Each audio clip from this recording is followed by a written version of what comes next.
Sziasztok mindenkinek, és üdvözlök újra itt mindenkit a csatornámon. A mai videó nem más lesz, mint ahogy a címben is láthatjátok, egy kérdez-felelek videó, úgyhogy ha van kedvetek, akkor tartsatok velem. Csapjunk is a közepébe, kinyitom a laptopot, a kérdéseket nem rágtam át, csak addig, amíg lementettem, addig láttam egy-kettőt, de ma akkor meg fogjuk válaszolni. Sok kérdés nem jött, volt egy lehetőség, hogy privátba is írhattok nekem, ha valami kis huncutságban, de senki nem írt. Úgyhogy, hát akkor nézzük ezt a 18 kérdést, ha jól számoltam. Anonim lesz, az első kérdést mondom is. Nehéz vásárolni a gyerekeknek, de nem lenne... Várjál, nem jó hangsúlyoztam. Nehéz vásárolni a gyerekeknek, de nem lenne egyszerűbb, ha levennéd a méreteiketeket és úgy vásárolnál? Illetve Marci már elég nagy, magának kellene kiválassza, mit szeretne hordani. Lehet nem érdekli igazán, de szerintem akkor is egyszerűbb lenne, ha ő választana, hiszen már kamasz, és nyilván nem vesz föl akármit. Ennek én örülnék a legjobban, hidd el, hogyha magának kiválasztaná, és nem kéne járkálnom, nem jó, nem tetszik neki, de ő meg nem akarja kiválasztani, akármilyen hihetetlen. Az én gyerekemet még nem érdekli a divat, lehet, hogy ezután se fogja, nem tudom. Valamiért nálunk a családban a fiúkat az érdekli, hogy legyen ruha és kész, nem nézik, hogy milyen. Most csak párommal indulok ki, ő soha nem jár boltba venni magának ruhát, megrendeli interneten, mert utálja ezt az egész hóbelmancot. Szóval lehet, hogy Marci ilyen lesz, boltba abszolút utál járni, vásárolni. Az online rendeléssel meg az a baj, hogy nem, anya, nem érdekel, nem nézem meg, nem érdekel, de mondom, ha olyat veszek, akkor meg nem veszed föl, így van. Úgyhogy igen, valaki már írta ezt egy másik videóm alá is, hogy ez hogy van. Nem tudom oda szegezni a tekintetét egy nem tudom milyen honlapra, egy webshopra, bárhonnan. Most legyen ez márkától független, mert nem az számít, hanem maga az, hogy ülj le és nézed, mert őt ez még nem érdekli. Lehet, hogy 2 év múlva már érdekelni fogja, mikor középsuliba megy, és akkor látja. Abszolút úgy van vele, hogy legyen tiszta, amit felvesz, legyen kapusznis, még a színével se nagyon vacilál, legyen kék, szürke, fekete, zöld, és ennyi. Marcinak ennyi számít, úgyhogy igazából nem érdekli, és nem tudom, mikor jön el az a pont, hogy érdekelni fogja a divat, hogy érdekelje az, hogy milyen anyagok vannak, milyen márkák vannak, lehet, hogy soha nem lesz ilyen. Úgyhogy várom a tippeket és az ötleteket, hogy mit lehetne ezzel kezdeni. Tényleg én örülnék neki a legjobban, hogyha saját magától látnám, hogy mit szeretne. És ugyanez az élet más területén is igaz Marcira, tehát nem csak a ruháknál van ez, hogy nem érdekli. Az ágyát mi választottuk ki, az iskolatáskáját mi választottuk ki. Talán egyedül a cipő, amit kiválasztottam múltkor, de hogy ez jó lesz, jó, nem érdekel, nem érdekel, nem tudok vele mit csinálni tényleg, úgyhogy ezt most egyenlőre így játsszuk, hogy anya megveszi, anya a stylist, anya kikészíti minden nap a ruhát, Marci meg azt felveszi, nem szokott variálni rajta, hogy ez nem jó, amit én kirakok neki, azt felvesz, nem tudom mikor lesz változás. Következő kérdés, mióta cigizel, elektromos cigit próbáltad már, nem gondolkodtál rajta soha, hogy elhagyd? Hát 15 éves korom óta cigizek, elektromos cigit egy pár hónapja próbáltam ki, páromnak van elektromos, de én mondtam, hogy na jó, ezt inkább hagyjuk, de volt időszak, amikor nem dohányoztam, ugye ez az időszak, amikor terhes voltam, tehát Marcival a terhesség és a szoptatás alatt sem, tehát egy jó 3 évig nem. És Vivikével is ugyanez volt, hogy azt hiszem, hogy mikor Vivike 3 éves lett, akkor gyújtottam rá megint, azelőtt viszont 4 évig nem. Szóval ez a 15 éves korom óta, ebből 7 évet leszámolhatunk, de aztán valahogy mindig előkerült, nem tudom miért. Egyelőre nem gondolkoztam rajta, tudom, egészségtelen és ne dohányozzatok, meg lehet kövezni. Szerintem mindenkinek van valami rossz szokása. Valaki iszik, valaki dohányzik, valaki zabál, jó, mondjuk azzal nem árt másoknak, viszont mentségemre legyen, hogy gyerekek közelében nem szoktam dohányozni, az utcán nem dohányzom, nem viszek magammal cigarettát sehova, strandon, egy kezemben meg tudnám számolni, hogy hányszor, talán egyszer, ha életemben rágyújtottam, szóval csak itthon szoktam dohányozni, és csak az udvaron, lakásba abszolút nem. Nem szoktam, hogyha megyek az iskolába, ha bevásárolok, a kocsiba se szoktam, szóval sokan nem is tudják, mert nem láttak még, csak látják, hogy jövök ki a dohányosból. Én csak magamnak ártok ezzel, másnak nem, tehát én nem fújom másra a füstöt. Maximum akkor szoktam dohányozni, hogyha megyünk vendégségbe és viszem magammal, az egy olyan hely, de így idegen háznál, vagy olyan helyen, ahol csak úgy átugrok valahova, úgy ott nem szoktam. Na jöjjön a következő kérdés. Szia! Miért van mostanában kevesebb videó, mint régen? A bevásárlós videókból nagyon hiányoznak a hűtő előtte-utána jelenetek. Még mindig miért a Lidl-t helyezed előtérbe más boltokkal szemben, mivel én azt veszem észre, elég sok bevásárlás videót nézek, hogy már a Lidl-ben is csak a saját márkás termékek olcsóbbak, de viszont a másik áruházakban jóval jobb a minőség, persze nem a saját márkás termékek, és persze árban sem drágább, például Tesco klubkárddal vagy Spar Super Shop kártyával. Meg azt vettem észre régebbi videókból, hogy a párod minőségibb árut vásárolt, ő inkább a minőségre ment, az ár helyett. Azt vettem észre, meg ő nem a Lidl-be ment vásárolni, hanem az Auchanba. Jól gondolom, hogy ő nem annyira spórolós, mint te. Válaszokat köszönöm, szép napot kívánok! Akkor kezdjük a végétől. Ő abszolút nem olyan, mint én. Ebbe igazat adok, nem spórol, nem nézi az árakat, vásárol mindent. Ő az Auchanba szokott járni, mert neki az van közel a munkahelyéhez, tehát neki igazából nem telik úgy semmibe, de mostanában oda se szoktunk menni egyébként. A múltkor voltunk együtt családdal. Én megmondom őszintén, én azért szeretem a Lidl-t, mert az van hozzánk a legközelebb, ott tudom, hogy hol mi van, tehát én egy ilyen bevásárlást nagyon pikpak gyorsan el tudok rendezni, mert nem a bóklászással megy az idő meg a keresgéléssel, és nagyon szeretem azt a Lidl-be, hogy a vásárlásaim után ingyen terméket kapok, ugye a Lidl Plusszal mindig minden hónapban kigyűlik az a 2-3 termék, meg a végösszegi, és én ezeket mindig felhasználom.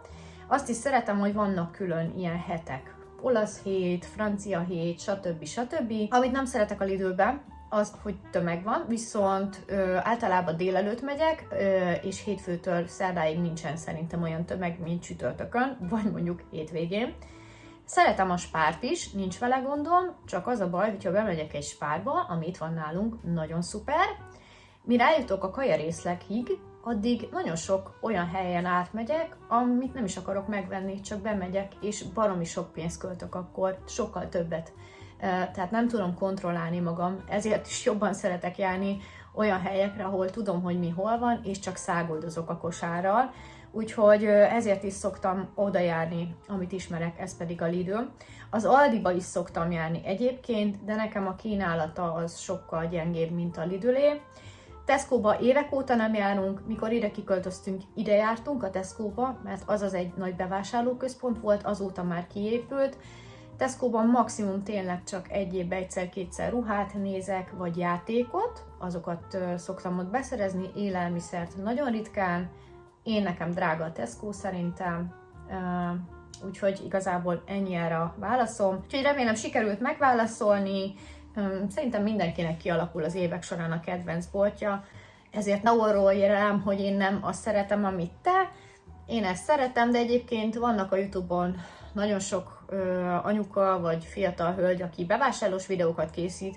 Én is azt látom egyébként, a nagy többség Lidl, Aldi, de vannak mások, akik nem tudom, Tesco-ban rendelnek online, vagy a Spárba, úgyhogy érdemes megnézni az ő videójukat is. Szia! Terveztek valami utazást idén? Nyaralni merre mentek? Mi 1,5 éves kisfiammal bevállaljuk Jezolót, de eléggé parázok a hosszú út miatt. Fú, nagyon-nagyon szép lesz Jezoló, biztos, hogy tetszeni fog nektek.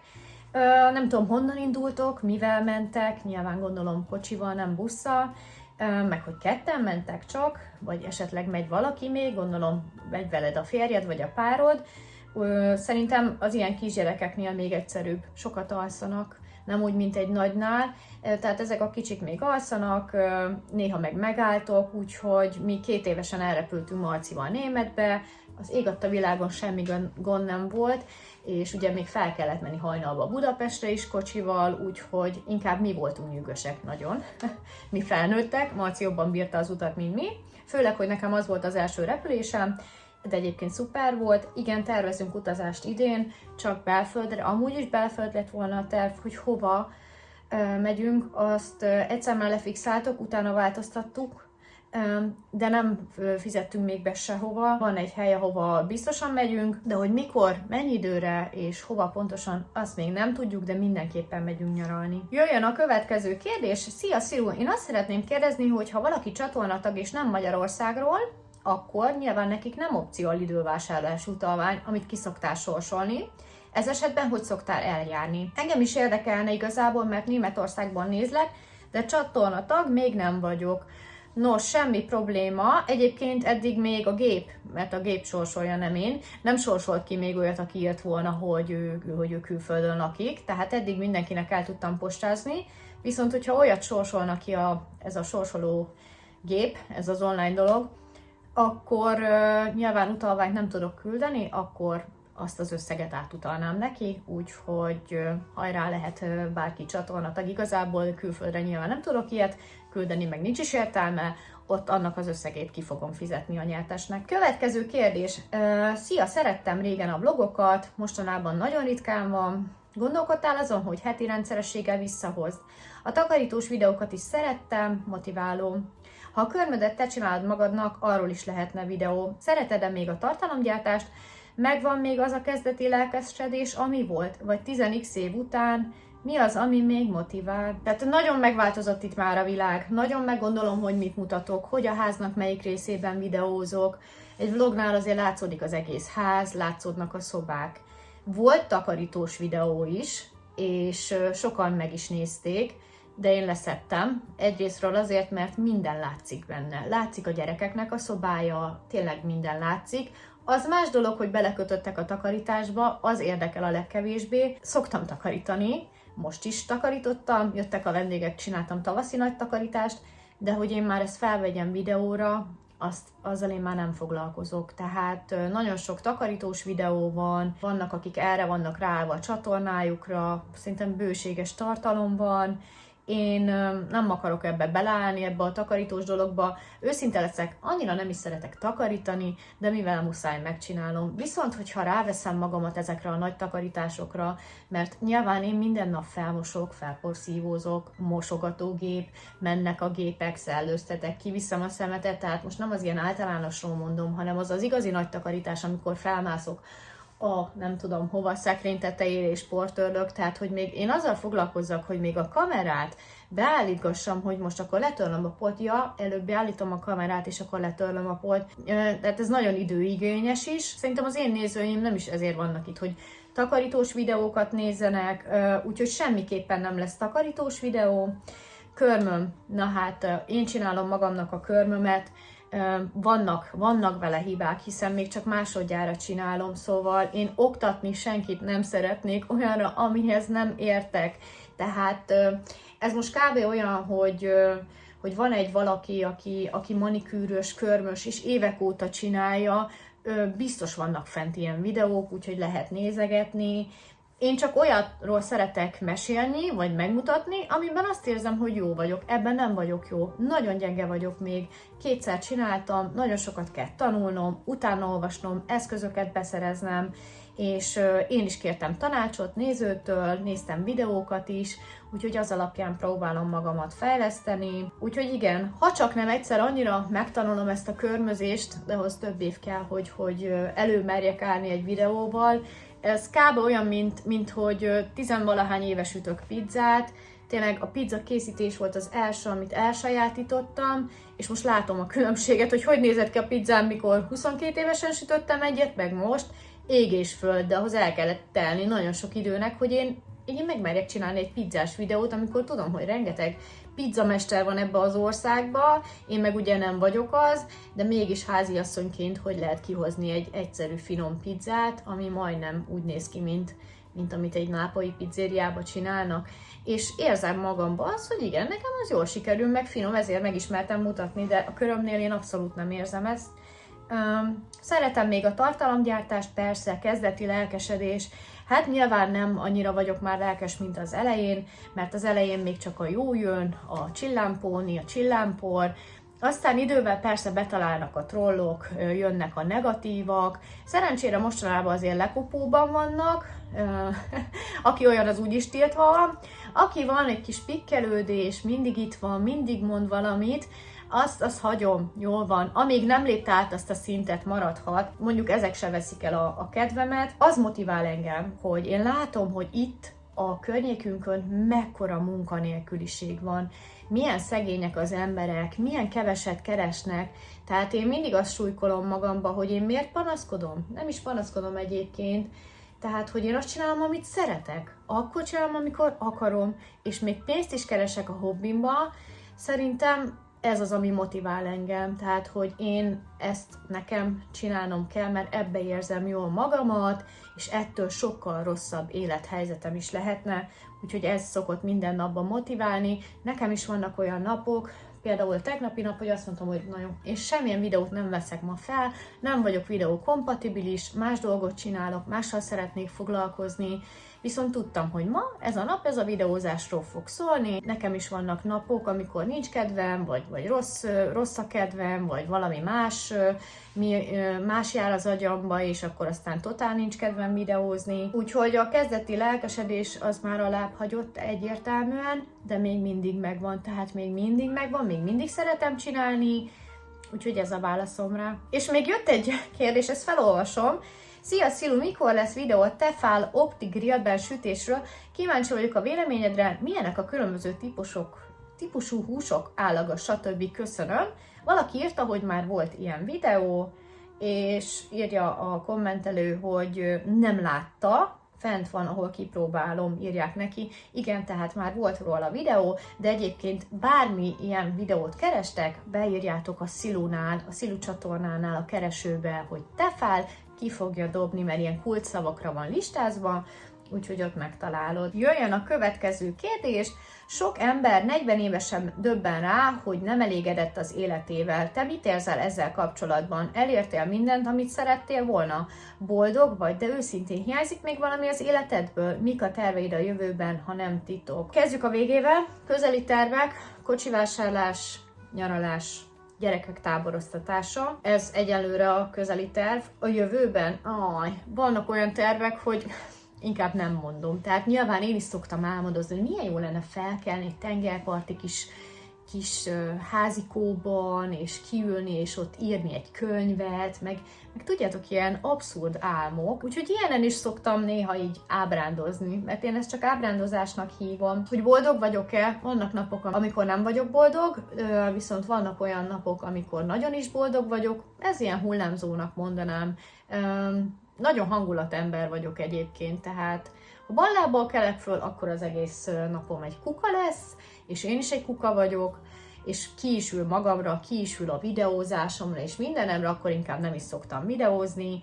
Egyébként meg nem vagyok szomorú, mert nincs miért szomorúnak lenni, mert tényleg hálás vagyok azért, hogy 2 egészséges gyerekem van, 2 cuki macskám van egy tartós kapcsolatom már, lassan 20 éve, hát nem is tudom, 2008-ban jöttünk össze, lassan 18 éve, van egy házunk, van mind a kettőnknek munkája, egészségesek vagyunk, most ezek nem így sorrendben, nem prioritás szerint mondtam, de hogy így ezek. Persze lehetne ettől jobb is, lehetne több pénzünk, lehetne nagyobb házunk, lehetne újabb kocsi, legújabb kocsi, de nem biztos, hogy a boldogság lenne, sőt valószínű nem. Aminek még nagyon örülök, hogy a családomból mindenki egészséges, úgyhogy igazából kinek mi a boldogság, nekem ez már elég a boldogsághoz. Ami hiányzik az életemből, az utazás. Imádok utazni, mindig is imádtam utazni, kirándulni, nagyon-nagyon szívesen mennék, jönnék, találkoznék barátnőimmel utaznék, gyerekekkel utaznék, párban utaznék, az utazás nagyon hiányzik. A bulika az már nem vagyok bulizós, de néha, nem tudom, jó lenne felnézni Debrecenbe, hogy amúgy él még az a város, vagy mi van ott éjszaka, csak olyan kis, tudod, amikor már így azt mondod, hogy na jó, mondjuk találkozunk, és akkor hánykor? 9-kor? 9-kor? Hát én aludni szoktam, tehát, hogy annyira nehezen veszem rá magamat a kis elkényelmesedett életembe, hogy én már 8-kor eszek, főcsi, alvás, hogy kell ez nekem, hogy még este 9-kor induljak el az éjszakába. Tehát ez a visszatartó erő igazán. Sok ember 40 éveset döbben rá, hogy nem elégedett az életével. Szerintem ez főleg azoknál van, akik elválnak. Én úgy látom, hogy van ez a divorce effekt, hogy amikor elválnak a nők, akkor felvirágoznak, a férfiak meg lemennek, és igen, én azoknál látom ezt, akik elváltak a környezetembe, hogy sokkal, de sokkal, sokkal jobban élik újra az életüket. Persze én nem akarok elválni, nem is vagyunk házasok, ezt csak úgy megjegyeztem. Még mindig számolod a napi lépéseket? Használod minden nap a sétálógépet? Hasznos? Fogysz tőle? Én is tervezek napi 10 000 lépést menni. A lépésszámot azt minden nap számolom, nézi az óra, be van állítva egy minimum 7000-re, tudom ez nagyon kevés, de vannak napok, amikor ezt megduplázom, volt olyan nap, amikor nem ért el a 7000-et, viszont próbálok mindig tenni, amíg egy helyben vagyok, amíg főzök, addig is lépkedek, szóval ez már ilyen agyi rögeszmenet nálam, nem használom minden nap a sétálógépet, sőt mostanában alig használtam, nem volt idő rá, de még szoktam használni, viszont vékonyabb lett a lábam tőle. Tehát a lábamon látom, hogy úgy alakult, úgy formálódott, és szerintem tök mindegy, hogy ilyen sétálógépen lépsz 10 000-et, vagy kint a környezetbe, az még jobb szerintem, de mindenképpen kell a 10 000 lépés. Következő kérdés. Szia, tudom, még csak tavasz van, de én a nyárral kapcsolatban kérdeznélek. Az idén terveztek valami utazást, pihenést, annyira hiányzik anyukád a videóidból. Nagyon jó hangulatú videók készültek, pedig várható, hogy lesznek még közös videóitok. Egyébként ezt nagyon sokan kérdeztétek, vagy mondtátok ezt az anyus dolgot, ugye szilumamával kapcsolatban. Igen, a nyaralást azt megválaszoltam az előbb, anya nem akar szerepelni. Tehát én a múltkor is felvetettem neki, hogy tök jó lenne, a nézők biztos örülnének, csináljunk valami receptet közösen, és mondta, hogy ő már nem. Tehát én meg tudjátok, nem akarom ráerőltetni, nem én rajtam volna, anyu múlik, anya nem szeretné, úgyhogy valószínű nem is lesz közös videó. Következő kérdés. Szia, kimondottan receptes videókban nem gondolkodtál? Esetleg lenne tanácsod, hogy lehet egy finnyás gyermekkel jobban megszeretetni az egészséges ételeket? Nekem a kisfiam annyira finnyás, hogyha nem tetszik a falat, képes addig öklendezni, míg hányas lesz a vége. Zöldséget és gyümölcsöt nem igazán akar enni. Na most jó lenne tudni, hogy hány éves a gyerek, mert azért az nem mindegy. De akkor válaszolok az elsőre. Receptes videó volt már, szokott lenni, nagyon ritkán, nagyon kevesen nézik. Ha persze valami recept lesz, ami érdekel, meg akarom osztani, úgyis csinálok róla videót, tehát ott nem érdekel, hogy hányan nézik. Ha úgy érzem, hogy akarok és van kedvem, akkor csinálok. Mostanában nincs ilyen, az biztos. Mármint, hogy kedvem hozzá. Én csak annyit tudok neked mondani, nem tudom hány éves a gyerek. Ha még nagyon kicsi, akkor rejtve el tudod rakni benne az ilyen turmixokba az olyan zöldséget, amit éppen nem szeret. Ha már nagyobb, ezért jó lenne tudni, mondjuk, hogyha ilyen óvodás már, és nem eszik ilyen bébi turmixokat, meg ételeket, akkor nem kell erőltetni. Tehát én mindig azt mondom, nem kell erőltetni. Én nem láttam még olyan fiatalt, mondjuk térjünk fel mondjuk Marcira, Marci is borzasztó válogatós volt kiskorában, volt, hogy 3 ételt evett meg, mert hogy ő azokat ette, és most mindent megeszik. Mindent. Kialakult az ízlése, nyilván ehhez az is kell, hogy járjon szociális intézménybe, ahol látja, hogy mások esznek. Tehát szerintem ez is nagyon fontos, hogy a gyerekek egymást utánozzák. Ha látja az egyik gyerek, hogy a másik is azt teszi, ő is meg fogja kóstolni. Most lehet, hogy te még otthon vagy vele gyesen, és még nem jár óvodába, akkor az úgy nehezebb. Ezért jó lett volna tudni, hogy hány éves, de tényleg, hogyha öklendezik meg, hányás, abszolút nem szabad erőltetni, mert csak ellen fordítod. Esetleg még azt lehet megpróbálni, hogyha tényleg semmilyen zöldséget, gyümölcsöt nem eszik, tudom, nem a legjobb, vannak ezek a gyümölcspürék, de abból is van már, ami 100%-os, nincs hozzáadott dolog. Most nem feltétlen a kubura gondolok, hanem ennek az utánzatai, DM-be, Rosszmanba is lehet kapni, Aldi, Lidlbe, szerintem az is egy nagyon jó dolog, hogyha egy naponta egy olyat, esetleg rostos levet, hogyha ilyen darabos gyümölcsöt nem kóstol. És ami nekem nagyon bevált, az, hogyha látta a gyerek, amikor, de régen voltak kicsik, de így most visszagondolok, mi mindig együtt ettünk. Tehát amikor itthon voltam gyesen velük, mondjuk Vivikével, mindig együtt ültünk le enni, és akkor ha látta, hogy én jó ízűen eszek valamit, akkor ő is jó ízűen evett. Tehát nem az volt, hogy leültettem, azt egyél, azt nem tudom, bekapcsolom neki a tévét, én meg elmegyek onnan, hanem együtt ettünk, szóval szerintem ez is nagyon fontos. együtt közösen egyetek, és akkor szerintem jobban megjön a kedve, de ha ezek után se jön meg, semmi gond, mert az életkorából biztos vagyok benne, hogy 5 év alatti gyerekről van szó, ki fogja nőni. Tehát nálunk Marci például alig evett húst régen kicsi korában, most meg olyan húsevő, hogy tényleg nagyon-nagyon megváltozott, úgyhogy kitartást kívánok, ezeket próbáld meg. Más most hirtelen nem jutott eszembe. Na, jöjjön akkor a következő kérdés. Szia Szilu, én egy teljesen más beállítottságú ember vagyok, mint te. Valamiért mégis követem a videóidat, még a házfelújítás óta. Szerintem sokat változott a személyiséged, nem nagy mértékekben, de sok téren. Te mit gondolsz erről? Hogy látod ezt? Vannak dolgok, amiket másképp látsz, itt élsz meg? Az egyszerű kis falusi életed, zárójelben nem rossz értelemben, emlékeztet engem a gyerekkoromra és az engem körülbelül emberekre. Szerintem ezért követlek. Amúgy ez érdekes, mert én is például olyan embereket követek, akiknek teljesen más az életük, teljesen tudok velük azonosulni, abszolút, még csak nem is anyuka, nincs gyereke, nem is Magyarországon él, de valamiért annyira szimpatikus, meg annyira tetszik az az élet, amit él, és valószínű ezért nézem, úgyhogy szerintem te is ezért nézhetsz, mert hogy tényleg teljesen mások vagyunk. Amúgy köszönöm szépen, aranyos vagy. Persze, hogy változott a személyiségem. Azért 13 év alatt az lenne a furcsa, hogyha nem változtam volna. Azóta ugye 2-szeres anyuka vagyok, azóta értek csalódások, pozitív dolgok, akár itt a YouTube-on, akár a magánéletben, úgyhogy természetesen nem csak külsőleg változik az ember, hanem belsőleg. Én szerintem sokkal komolyabb lettem, sokkal magabiztosabb lettem, sokkal öntudatosabb lettem. Hát, ahogy szokták mondani, tudjátok, hogy igazán ilyen 35 fölött éreztem azt, hogy olyan nő vagyok már. Nem kislány vagyok, nem ez a nyávogi, hanem igenis nő vagyok, magabiztos, de ugyanakkor megmaradt az egyszerűségem is szerintem. Úgyhogy, ahogy szokták mondani, hogy a bor olyan, mint a nő, hogy az idővel nem esedik, hát ezt abszolút alá tudom támasztani.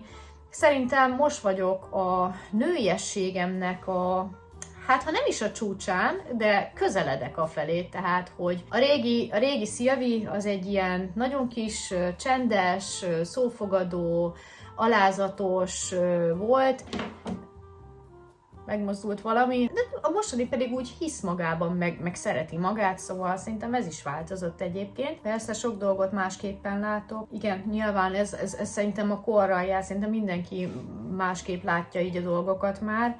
Most így nem tudnék kiemelni így bármit így ebből, úgyhogy köszönöm szépen a kommentet, jól esett. Na, jöjjön a következő kérdés. Szia Szilvi, több kérdésem is lenne. Először is, még mindig nem tervezel közös kasszát? Nem zavar, ha a párod olyasmire is költi a megspórolt pénzét, ami butaság, ha volt ilyen?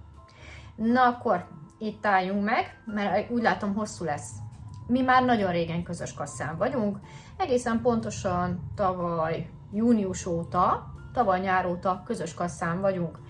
Tehát eddig külön kasszán voltunk, közösen vagyunk. Ez mit is jelent? A külön kasszánál ugye mindenki fizette a saját dolgait, én fizettem a gyerekekkel kapcsolatosat, ő meg a számlákat, de a saját tulajdonunkat, kocsi, stb. Biztosítása, azt mindenki a saját autóját rendezte. A bevásárlásokat meg hol ő, hol én. Ez volt régen. Most 1 éve már úgy vagyunk, hogy van egy közös kasszánk szó szerint, és abból közösen fizetjük, hát fele-fele arányba fizettem a rezsit, fizettem a gyerekek étkezését, nem tudom, az iskolapénzt, amit be kell adni, tehát az összes költségünket a villanyszámlától az internetig, a gázig én fizetem a felét, és ezen kívül hitelünk ugye nincs, viszont mindenki fizeti a maga után kiszabott dolgokat. Nekem például ugye különböző költségeim vannak a vállalkozás miatt, most például be kellett fizetni az 50 000 forintos iparűzési adót, azt nyilván én fizettem.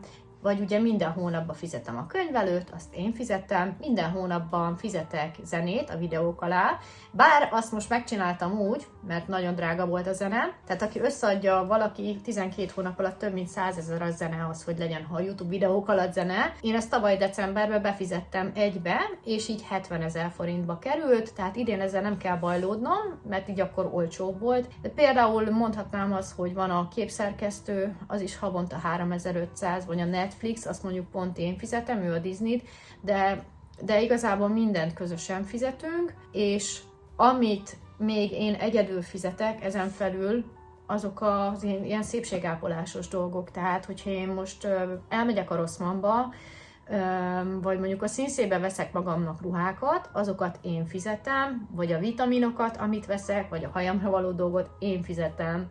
De hogyha például a gyerekeknek veszünk ruhát, mondjuk most azt legutóbb megint én fizettem, mindegy.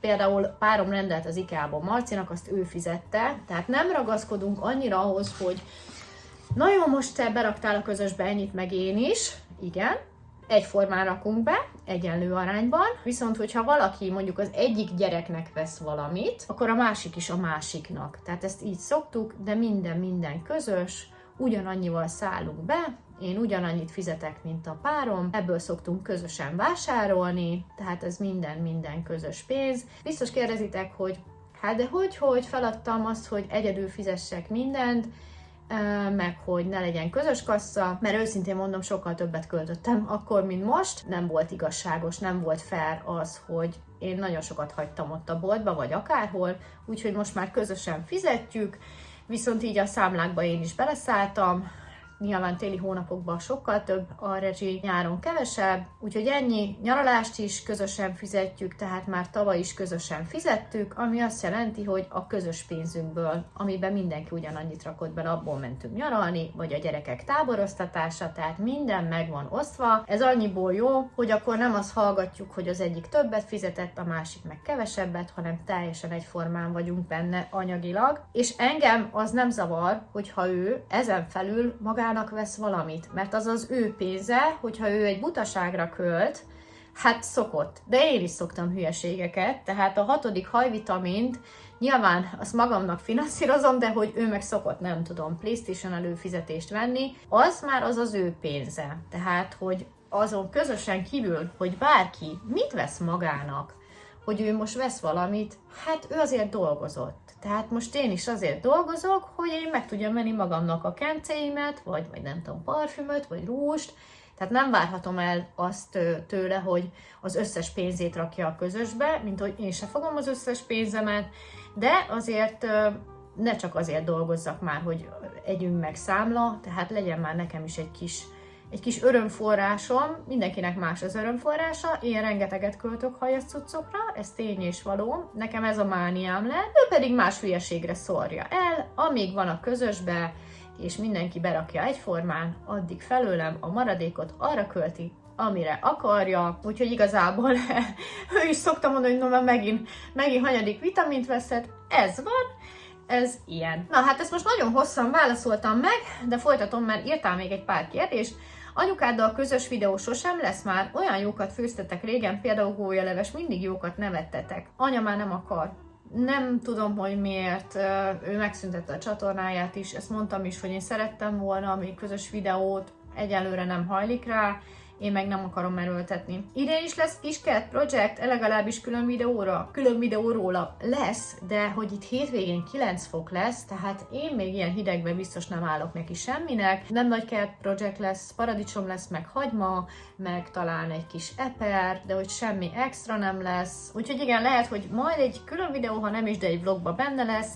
Egyelőre még ott tartok, hogy még a magokat se ültettem el. Ott van kint a tavalyi ágyasból, tavalyi leszáradt paradicsom, nem foglalkoztam még vele. Egyszer volt egy olyan, hogy kimentem, nem tudom, tavaly vagy tavaly előtt, na én most rendbe vágok mindent, olyan hideg volt, mint a franc, le is betegedtem, mondtam, hogy nekem ez nem éri meg, majd megvárom, hogy jó idő legyen, nem sietek sehova, úgyhogy lesz majd róla, igen. Takarítós fogról beszéltem, hogy az nem lesz, mert ezt is kérdezed, imádtad, nagyon jó felpörgetett, és meghúzta a kedvem a takarításhoz. Hát ennek örülök, de nem lesz. Valamint lesz nekem még további ételtesztelős videók, mint például mustár, ketchup, stb. Tesztelős. Hát A mustárd, meg ketchup, meg majonéz már biztos nem lesz, és az a baj, hogy ezeket nagyon-nagyon szeretem csinálni az ételtesztelőseket, mert 2 legyet üdök egy csapásra, ugyanis eszek is, meg még fel is veszem, szóval főzni se kell, imádom, viszont az a baj, hogy így körbenéztem a YouTube-on, és elég sok ételtesztelős videó van.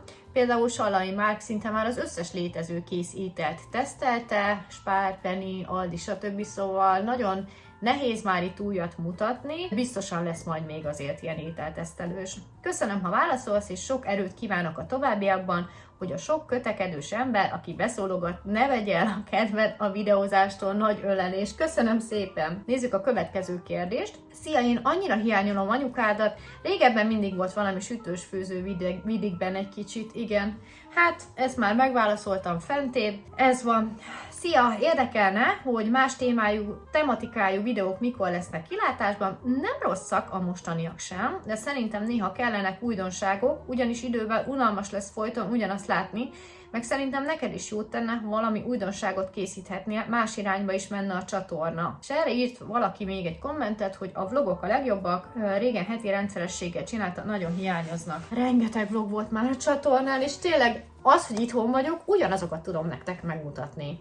Lefő a kávé, a macskák ordítanak, kipakolok a gépből, leülök a számítógéphez csinálni, sminkelek, esetleg beszélek egy pár dolgot, tehát itthon már nem tudok nektek mit mutatni, mert mindig ugyanaz történik velem, és mindig ugyanazokon a helyszíneken videózok. Tehát azt én már bele sem merem rakni, hogy mondjuk a gyerekszobába bemegyek, nem tudom, kihozom a tegnapi poharat, vagy elpakolok, vagy beágyazok, mert már nem akarom mutatni a gyerekszobát se, szóval innenstől a vlog elég uncsi lesz. Tudom, hogy nagyon-nagyon szeretitek, de egyébként a vloggal van a legtöbb, úgymond utómunka, viszont azt imádom a legjobban csinálni, mert tényleg azoknak van egy hangulata. Tudom, hogy az emberek szeretik az egyszerűséget, ahhoz, hogy megmutatjuk itthon, hogy milyen kis egyszerű életünk van, meg hogy ugyanazt csináljuk, mint bárki más csinálja, de valahogy nagyon-nagyon nehezen veszem rá magam az ilyenre, bár most volt ugye 2 vlog, azok kimozdulósak voltak, tehát sokkal szívesebben csinálnék ilyen kimozdulós vagy kirándulós vlogot, de az a baj, hogy olyan ritkán megyek el kirándulni is, vagy kimozdulni is, hogy akkor meg már nem veszem elő a kamerát. Úgyhogy nem tudom, milyen újdonságokra gondolsz. Én nagyon-nagyon szívesen csinálnék például angol tartalmakat is, angolul beszélni tartalmakat, vagy mondjuk most már elkezdtem olaszul tanulni, azt is csinálnék szívesen, csak hát akkor meg a magyar közönséget elveszíteném. Itt látok, hogy most nagyon megy a YouTube-on, azok hajtutoriálok, politikai paródiák, tartalmak, illetve a szuperanyáknak a videói, akik tényleg mindent megcsinálnak egy nap alatt a háztartás körül. Hát én nem vagyok az, úgyhogy ilyen videó nem lesz, de tényleg, hogyha van valami ötlet, írjátok le, hogy milyen videót néznétek szívesen. Ha még nem unjátok a vlogokat, lehet, hogy készítek majd, de egyébként áprilisban fog érkezni egy vlog, ez 100%, ugyanis egy kimozdulásos programom lesz, amit mindenképpen meg fogok nektek örökíteni. És akkor zárjuk a kérdezfeleleket. Az utolsó kérdésem. Szia, engem nagyon érdekelne, hogy ott lent vidéken az emberek hogyan állnak a melegekhez, illetve te hogyan viszonyulsz a témához, hogyan neveled ilyen téren a gyerekeket. Erre írt valaki, hogy én Szabolcsi vagyok, a kisfiam keresztapja is meleg, ráadásul a legjobb barátom. Na, hát hogy más, hogy áll ehhez a dologhoz, azt én nem tudom. Ez nem szokott nálunk téma lenni, tényleg, ha elmegyek valahova, nem is beszélünk ilyenről. Viszont nekem semmi bajom nincs a melegekkel, sőt, mondhatnám azt, hogy hát nagyon-nagyon jó fejek. Volt egy kollégám a cukrászdába, én ugye pultos voltam, fagyislány, meg a sütiket árultam, ő pedig a cukrász volt, és hát úristen, nagyon-nagyon szerettem azt az időszakot, ketten dolgoztunk, még gyerekek elő, és akkor jaj, szia drágám, hogy vagy, puszi, sütötte a süteményt, reggel már a masnit, és annyira meg tudtam vele beszélni az összes pasi problémámat, tanácsokat is adott, főzési tanácsokat, ilyen külső tanácsokat, hogy nézzünk ki.